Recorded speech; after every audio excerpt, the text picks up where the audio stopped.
Hello there. So welcome to this week's 10-minute recap.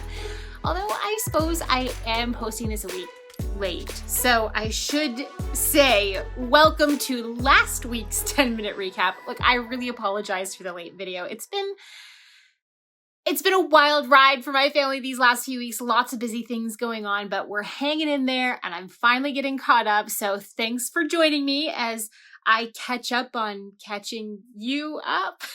So the video for this week's recap, not last week's recap, we'll be posting this weekend as well. So there's going to be two recaps this weekend. All right. So for this one, we are looking at Psalm 80 to Psalm 112. Now, Psalm 80 is a song about restoration that really only God can give. So its main theme is repeated 3 times in the psalm.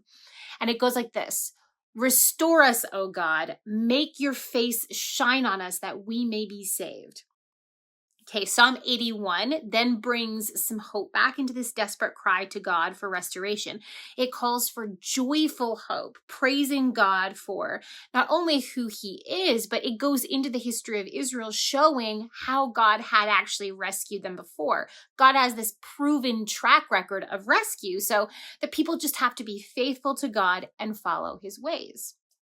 Psalm 82 is then God charging the rulers of the earth with evil. Now, you're probably aware of it. There's a pretty famous argument over whether this Psalm 82 is talking about spiritual rulers over the earth or physical rulers. So God charges these rulers, these leaders, with wickedness for showing partiality, for not upholding justice, but really quite the opposite, for being wicked. Now, I personally think that this psalm in context makes sense to be speaking to spiritual principalities or powers over nations and territories. But to be honest, I do hold this view gently. So that just means that I mean by that I could have my mind changed here, but I really do think that there's good biblical evidence for territorial spiritual beings being behind and influencing human rulers and countries and empires and whatnot. Okay, so the end of Psalm 82, though, really emphasizes the goal of the psalm, which is calling out to God for God to come and judge the nations, for him to bring ultimate correction like only he can, and for him to end injustice with his truth.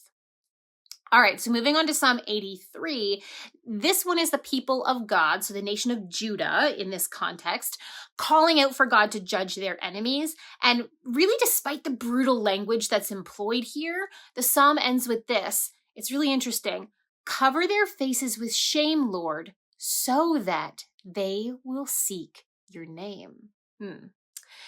Psalm 84 then talks about a pilgrimage to go worship God at the temple in Jerusalem, which is kind of cool to read. Psalm 85 is another corporate or group prayer for God's restoration. Now, again, this psalm looks to Israel's past when God had previously forgiven and restored. Psalm 86 is a psalm of David, and it's a prayer for personal help. I'm going to read you verses 11 to 13. They say, teach me your way, Lord, that I may rely on your faithfulness. Give me an undivided heart, that I may fear your name. I will praise you, Lord my God, with all my heart. I will glorify your name forever, for great is your love toward me. You have delivered me from the depths, from the realm of the dead.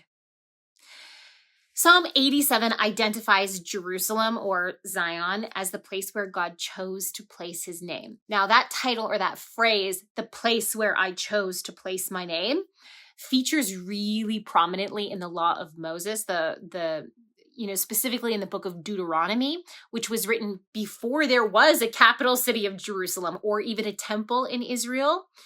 Now, this psalm also talks about how the nations will acknowledge God, and they're going to take on a new identity, not as a people from a specific country, but as people of God, as being born at least spiritually in Zion.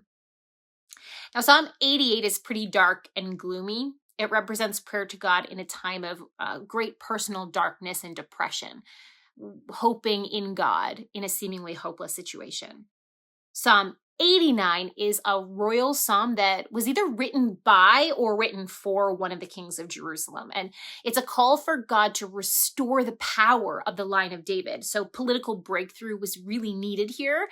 This psalm was probably written during one of the times when Judah lost her political independence. So either when she became an Assyrian vassal state, or maybe when she became an Egyptian vassal state, or maybe even during or after the Babylonian captivity. Psalm 90 begins book or collection 4 of the Psalms, and Psalm 90 is famously a prayer of Moses. So it's a really appropriate placement of this psalm, because while Psalm 89 had highlighted the loss of kingly power in Jerusalem, Psalm 90 comes along and highlights God's unchangeable role of true king. Now, Psalm 91 talks about how God is the true refuge and strength of the righteous, how he will ultimately rescue those who acknowledge his name. Psalm 92 was written to be sung on the Sabbath. It's praise for God. It's recognition that God blesses those who follow him. Psalm 93 is again about God reigning as king, a major theme in the Psalms. He's robed in majesty and he's eternal. Psalm 94 is a call for the true king, God, to rise up and bring judgment, to bring true righteous justice to the earth. It's a reminder that our hope should be in God alone, not in any human ruler.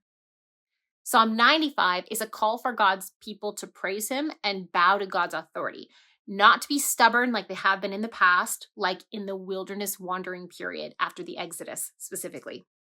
Psalm 96 is a call to praise for the whole world, and Psalm 97 is all about God's righteousness, faithfulness, and justice. Psalm 98 talks about what our proper response to God's righteousness, faithfulness, and justice is, which is mainly to praise him. Psalm 99 emphasizes that God is holy, meaning really that he's altogether different than every other person or being. And the description of him here is that he's awesome and powerful. He's just and fair. He doesn't show partiality to anyone. He forgives and he punishes. Psalm 100 calls for the whole world to be thankful to God as our creator, but also as the being who provides for us like a shepherd provides for sheep. Psalm 101 is a psalm of David, and it contains a series of vows that David makes to God, which, it's really interesting to see inside of his head here. Now, Psalm 102 is a lament.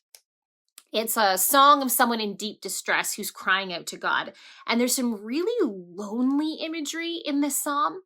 The author does believe that God will rescue him, and he writes, "Let this be written for a future generation, that a people not yet created may praise the Lord. The Lord looked down from his sanctuary on high. From heaven he viewed the earth to hear the groans of the prisoners and release those condemned to death. So the name of the Lord will be declared in Zion and his praise in Jerusalem when the peoples and the kingdoms assemble to worship the Lord."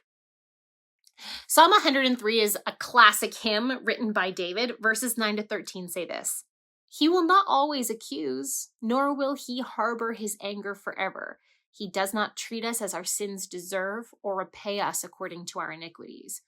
For as high as the heavens are above the earth, so great is his love for those who fear him. As far as the east is from the west, so far has he removed our transgressions from us. As a father has compassion on his children, so the Lord has compassion on those who fear him." Psalm 104 highlights God's role as king over all creation, so what he does and how he sustains creation. Psalm 105 traces the history of Israel from God's covenant with Abraham, so the very beginning of Israel, to the exodus from Egypt. And then Psalm 106 traces the history of Israel's unfaithfulness to God from the exodus to the Babylonian exile. So as God was faithful, his people were treacherous. It's essentially a confession and a request for God's help.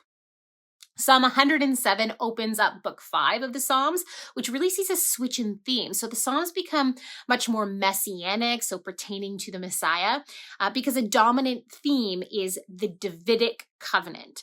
So Psalm 107's theme is God's unfailing love, his willingness to forgive and save. Psalm 108 continues the theme of God's love. It says, "For great is your love, higher than the heavens. Your faithfulness reaches to the sky." And it goes on to record a cry for God's help from enemies that are coming against Israel. Psalm 109 is also Davidic, and it's a cry for God's justice. So David wants God to do to his enemies what they have planned to do to him. And it's a bit brutal, but keep in mind here, David can't command God. And he isn't trying to command God. He's pouring out his heart and desires to God and asking God to get involved. David is placing his legal case, essentially, before the only righteous judge. And he's trusting in God's justice and in God's decisions. Psalm 110 looks back to Genesis and forward to the book of Hebrews when it speaks about an eternal messianic king/priest in the order of Melchizedek. Psalm 111 is an acrostic poem that celebrates God's works and how they're eternal, they're unstoppable, just like praise to God should be. And finally, for today, Psalm 112 speaks of the amazing hope that the righteous have. Verse 4 says this, "Even in darkness, light dawns for the upright, for those who are gracious and compassionate and righteous." All right, guys, leave any comments or questions down below. And don't forget to keep your eye out for the next catch-up recap video coming this weekend. See ya. Thank you so much for watching. We want to keep producing high-quality biblical content, but we can't do it without your support. If you feel called to support us, please click the link in the description under Donate. Your support really means a lot to us.